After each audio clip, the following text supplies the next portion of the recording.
কবিতাটির নাম ঈশ্বর উপাসনা। আজকে আমি এই কবিতাটি বলছি। আমি কবি ও সাহিত্যিক হরিনারায়ণ পোদ্দার, লেখাটা আমারই। আজকে ঈদের দিন এবং যারা ধর্মপরায়ণ মুসলমান তাদের সবাই এখানে লেখা আছে। তো এই লেখাটা আপনাকে আমি পাঠ করে শোনাচ্ছি।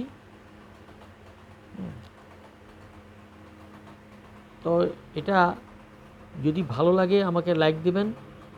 কবিতাটা হচ্ছে ঈশ্বর উপাসনা। আকাশের কোনো সীমা নেই, আকাশ সীমাহীন, এই পৃথিবী গ্রহ নক্ষত্র তোমারই সৃষ্টি, সবই ঈশ্বর আল্লাহ ভগবানের দান। আল্লাহ তুমি কি মহান, আল্লাহ কি তুমি কি মহান।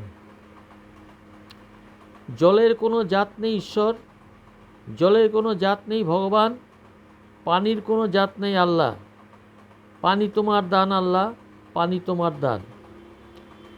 রক্তের কোনো ধর্ম নেই আল্লাহ, রক্তের কোনো ধর্ম নেই ভগবান, মানুষের নেই কোনো ভেদাভেদ ঈশ্বর। তুমি সৃষ্টি, তুমি মিষ্টি, তুমি আমাদের অন্তর্যামী, তুমি দয়ার সাগর আল্লাহ, তুমি দয়া সাগর হে ভগবান।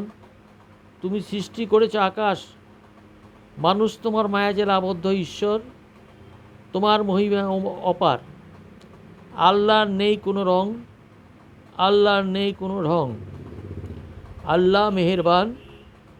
ধর্মে ধর্মে লড়াই, ধর্ম উপাসনা, বেহেশতে যাওয়ার রাস্তা আল্লাহ, স্বর্গে যাওয়ার রাস্তা ভগবান, স্বর্গে যাওয়ার রাস্তা ঈশ্বর। আমরা প্রত্যেকেই ঈশ্বরের সন্তান।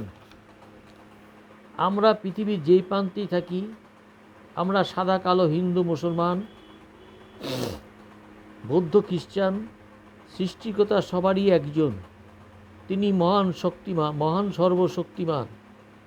তিনি বিভিন্ন রূপে বিভিন্ন জায়গায় বিভিন্ন নামে বিরাজমান। তুমি বিশ্বব্রহ্মাণ্ডের সৃষ্টিকর্তা, তিনি মহাশক্তিমান। তবু কেন আমরা ধর্ম নিয়ে করছি লড়াই, আমরা পরস্পরের ভাই। ওগো ঈশ্বরের সন্তান, মনে পড়ে সেই মহাত্মার গান। ঈশ্বর আল্লাহ তেরে নাম, সবকো সুমতি দে ভগবান। এনেছিলে তুমি মৃত্যুহীন প্রাণ, অশুভ শক্তির বিরুদ্ধে লড়াই করে তোমার জীবন করে গেলে দান। ঈশ্বর আল্লাহ তেরে নাম, সবকো সুমতি দে ভগবান। এই কবিতাটা আমারই লেখা।